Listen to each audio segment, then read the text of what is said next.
Karen Porter, welcome to the Marketing Study Lab podcast. Thanks, Peter. Great to be here. Excellent. I just want to dive straight into our random opener today.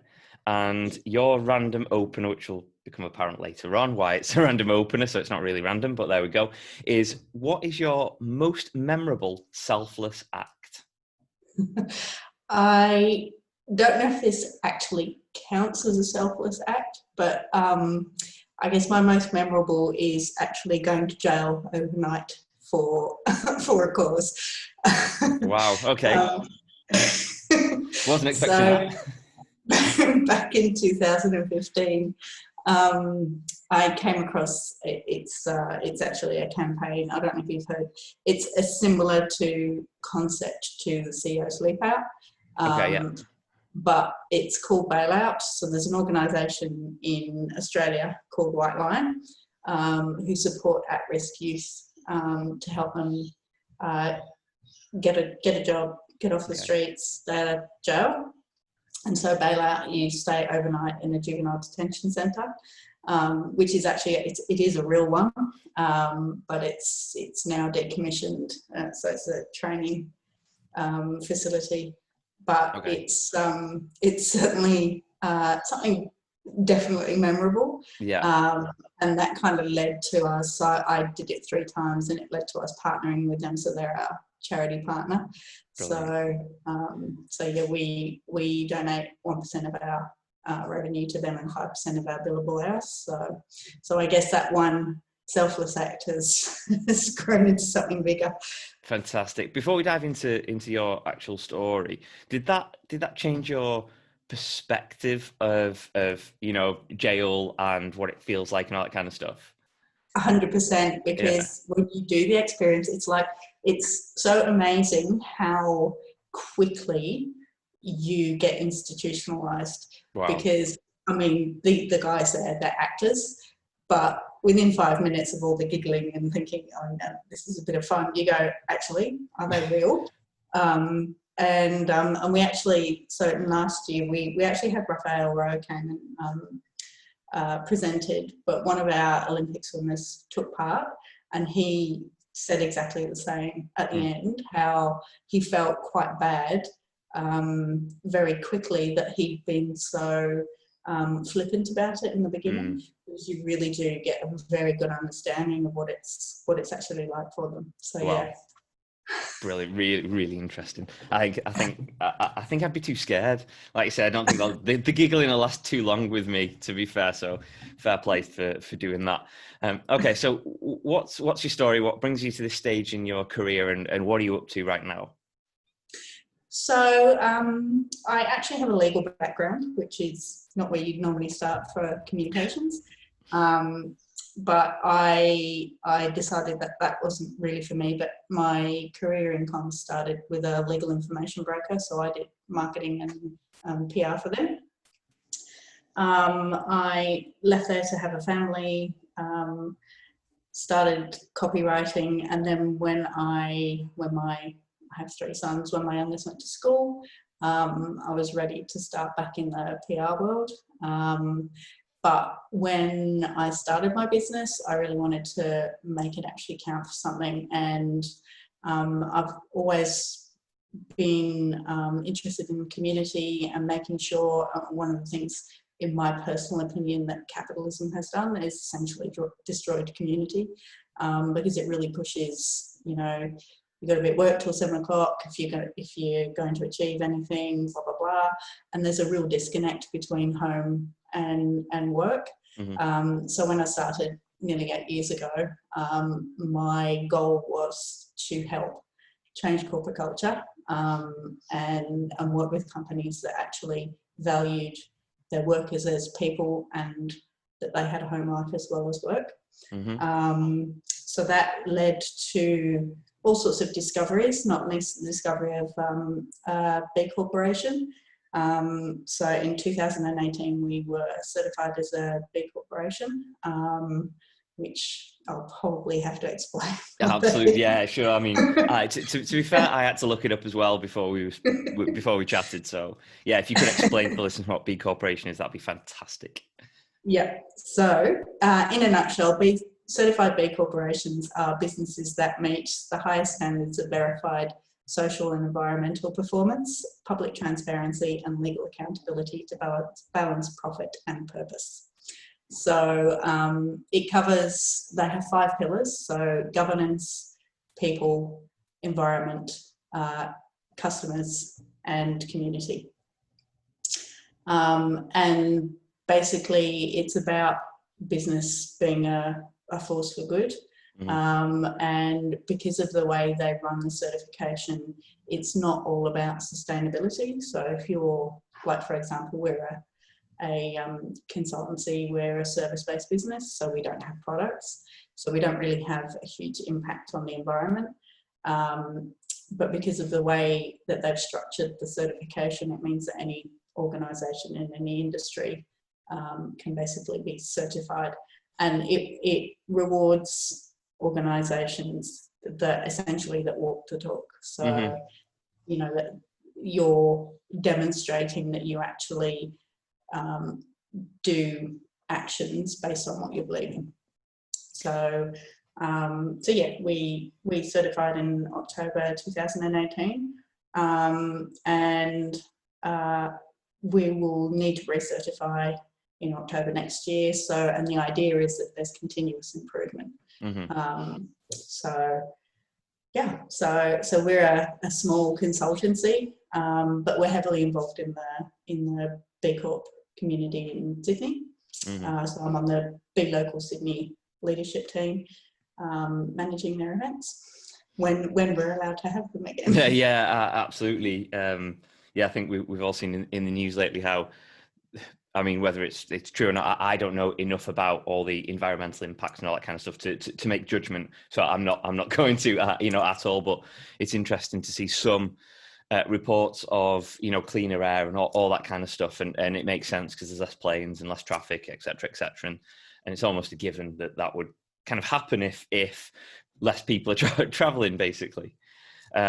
But the reason I wanted to get you on today is simply because we haven't covered anything like this. We haven't covered social purpose or the impact companies can make environmentally. And I think a lot of companies just pay lip service to it. And I've certainly worked for some of those where it's, oh no, we need to show our environmental credentials. And it's like, what do you mean by that? Well, we have zero waste to landfill.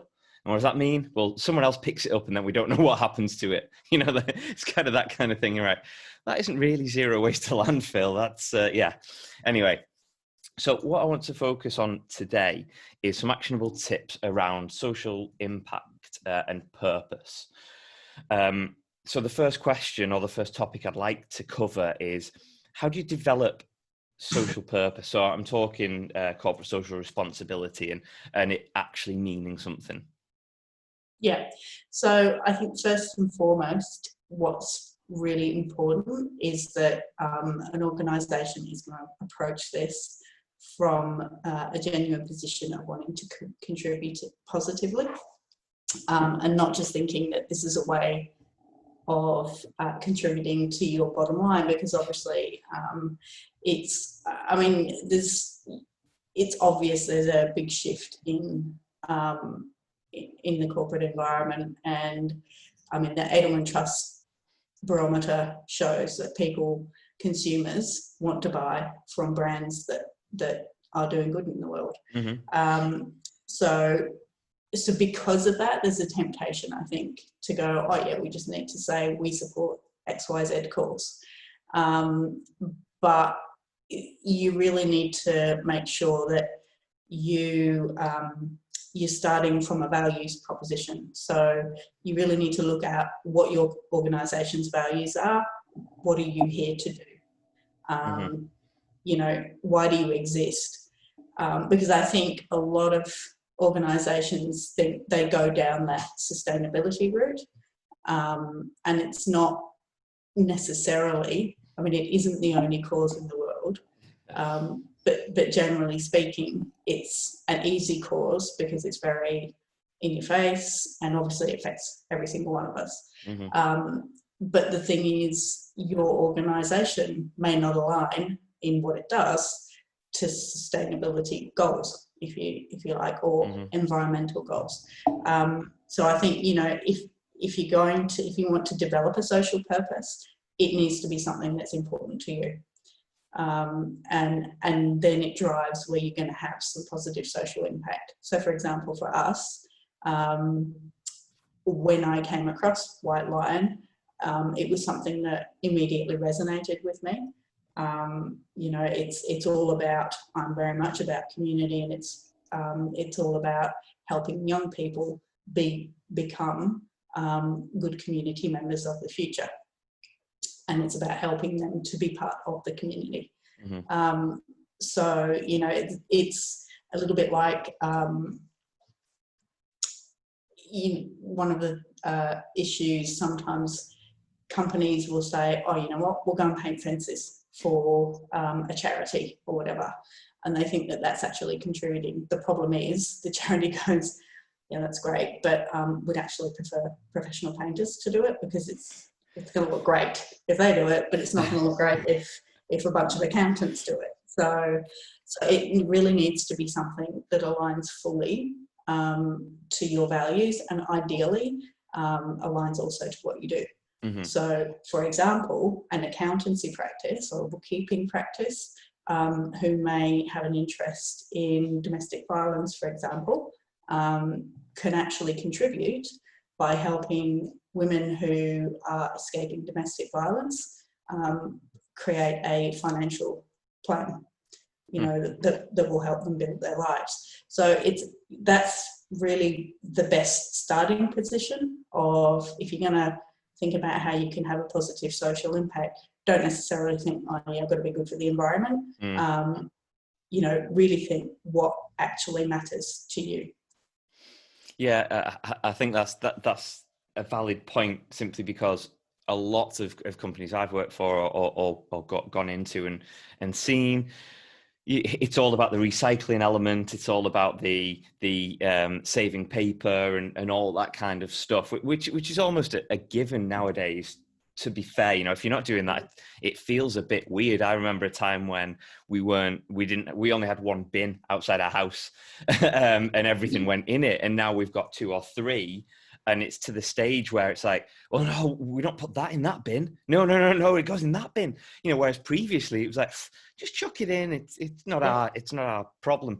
So, like you said, times are changing, but linking it back to something that it resonates with your company is hugely important, because that kind of brings me on to my next point that I'd kind of like to cover, and it's, how do you make sure you're seen as credible in a world full of skepticism? And you know, I must admit, when I see a lot of companies do this corporate social responsibility thing, I'm like, yeah, you're doing that for your bottom line and not for the environmental bottom line, and not for the purpose bottom line. It's for the monetary bottom line. So yeah, how do you stop this skepticism? Okay, so my flippant answer is become a B Corp. because then you're verified. Yeah. Failing that, it goes back to, it always, I feel, comes back to what is important to you. So if your interest is in the environment, look at ways to reduce your carbon footprint. But, you know, we're not talking about recycling or whatever. As you say, there's a base level standard now that we recycle everything. So it's about, you know, for example, how do you reduce your carbon footprint by saying we only have online meetings. So, you know, we'll reduce travel time, or you actually contribute. So there's an organisation called 1% for the Planet. So you can pledge 1% of your profits to environmental causes. So Patagonia, I'm sure you've heard of them. Mm-hmm. They contribute 1% to environmental causes. So things like that, as long as they align with your organisation, and as long as you are seen to be taking action, then that's obviously a way to avoid, you know, it just being work washing, I suppose. You know, another example is if you are supporting, say, a living wage, then, if you're producing a product, make sure that you've gone through your supply chain and verified any suppliers that you have. And, if you come across some that are shown to be, using child labour or any other number of inequitable practices, then you pull that supplier out of your supply chain. So it's about walking your talk, basically. I watched a documentary on Steve Jobs actually over the weekend. It's so interesting because we hold Apple in this high regard, and we see them as I mean, there's no doubt that what they produce has changed the world or changed how we communicate and a whole host of different things socially and culturally. But it was really interesting to see the person that Steve Jobs actually was, and some of the practices that they implemented, especially in the supply chain and in China and some of the factories. Some people actually died creating the products because of a fire or chemicals broke out and stuff like that. And it's almost difficult when something's that ingrained in our society to care about their social practices, whereas other businesses, and I'd say 99%, if not 100% of people listening, will have a vested interest in some kind of something that's going to impact us socially. And it goes back to, if you're an entrepreneur, or even if you're in a full-time career, if you actually care about something, if you care about what you're doing, you put a lot more effort into it, and it doesn't become monetary. It becomes almost a higher purpose. And I suppose it's the same thing here. It's what can we do which is in line with everything we do, that we can actually care about as much as we do generating profits for, say, our shareholders. Yeah, absolutely. Cool. Yeah. So that's great. So we're kind of externally, we're removing that skepticism because it's aligned to what we're doing and we're actually doing something. But how do we get buy-in internally? So from our members of staff, because I could see this being slightly tricky. Again, I suppose with an air of skepticism, but slightly tricky because that might not be seen as something that's going to help the business move along, if you like. From the Edelman Trust Barometer, it's actually quite evident that employees want to work for companies that are doing good in the world. But, if you're not starting from a position of you're a Patagonia or whoever, that everybody wants to work there. Again, one of the key things is if you're going to create a campaign, as it were, to stand up for a cause, and you are not aligning what you're saying externally with what you're doing internally, then you'll never get buy-in from your team anyway. But assuming that that's not the case, if you really want to get buy-in from your team, you have to involve them in the process from the beginning. So, don't just come in and say, right, we're going to support, the environment or cancer or whatever cause it is that is important to you. If you want buy-in from your team, they all need to contribute to how, as an organisation, you are going to show up in the world and you're going to do good. So because it doesn't necessarily, whatever is important to you isn't necessarily going to align with your team. But again, if it comes back to what the company values are and why you exist, obviously, people work there because of what you do. So if you're aligning that, then they're much more likely to be buying into whatever cause that you're wanting to support. But, get them to make suggestions and then appoint or identify, get people to self-appoint internal champions. So depending on the size of your organisation, you may only need one, but different people, and they don't have to be team leaders, just somebody who's really passionate about what it is that you're supporting, so that you can then keep the team engaged with, any results, and make sure you're measuring them as well, because, if you're if you're having an impact and you can't see what the impact is, it doesn't keep people engaged. And that goes for your customers as well. So if you're diverting waste from landfill, for example, show how much you are diverting. So if you can put some measure around it, and you can then see progress, you're much more likely to get your team engaged. Okay, that makes perfect sense, because it's just looking at your internal stakeholders as you would your external, and not seeing them as not different, but seeing them as an actual stakeholder, somebody that has a vested interest. And I think it was in the 90s, John Elkington mentioned the triple bottom line, and says that you should have people, profit, and environment all on your bottom line, but not from monetary. The environment should have its own bottom line, if you like. Yeah. And in that way, you're saying that we stand for these three things, and each one is as important. So this needs to be part of if you come to work for us, this is part of your role.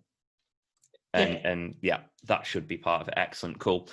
So what are the pitfalls then that companies usually fall? I mean, we've spoken about a few of them, but usually fall foul of, and how can they look to avoid them in the future?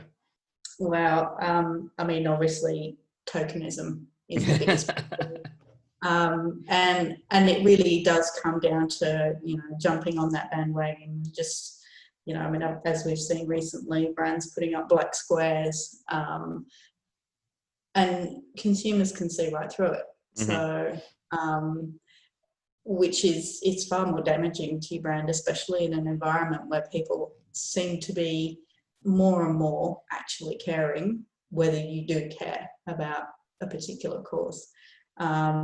So, and again, it comes back down to genuinely wanting to make a difference, and actually taking some action. I mean, from the 2020 Edelman Trust Barometer, I've got a figure here, 74% of people who responded to that say a brand's impact on society is a reason why brand trust has become more important. Wow. So it is something that actually matters to people. And really, if you're just going to put a social media post up, you're better off just saying nothing at all. And even, I mean, it's a very tricky area to go into. I mean, Nike, who have consistently supported equality.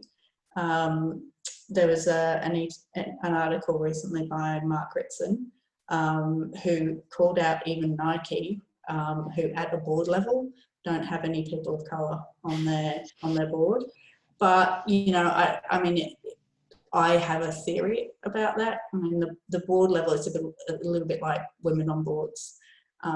You need to have an environment where people are going to feel comfortable being in the environment, and traditionally boards are not that kind of environment. So we really need to start changing that environment at that level, and it's going to take time, I think, to get there. But even Nike, who are staunch supporters, have come in for criticism, for not walking the talk. Whereas I think, throughout the rest of the organisation, I'm sure that it's a different scenario. Sure. I just want to ask you a slightly different question. And I suppose this isn't an actionable tip. It's more your point of view on this type of thing. So we've seen, and I'm speaking from a UK perspective here, I suppose, maybe slightly further, but we've seen this pandemic that's gone on in the world. So everyone in this country's getting behind the NHS, and everyone's got something in their window to support the NHS. And then we've got the Black Lives Matter movement, so everybody's doing something for the Black Lives Matter movement, and then everybody's using the rainbow colours on their logo. And somebody posted an interesting post, if you like. I think it was on LinkedIn, and it was an agency talking to their client, and it was a case of the client says, "Oh yeah, we want to change our logo and have rainbow colours in it," and they were like, "Why do you want to do that?" because we want to support the LGBT community. Okay, for how long? Oh, well, we don't know that. Well, when are you going to stop it? Oh, we're not quite sure. Well, what happens if something else happens? Well, we'll support that as well. Well, how are you going to do that? And it was just, a whole host of things. And I was like, that is so true. But what's your perspective and take on people just changing the logo and not having anything behind it? Yeah, and I guess it comes back down to the whole black square on your social media posting that. It's the same thing. If you are known, and here's a really good example actually, Ben and Jerry's in the US. If you go to the Instagram post at the account at the moment, you really have to scroll quite far to find anything about ice cream.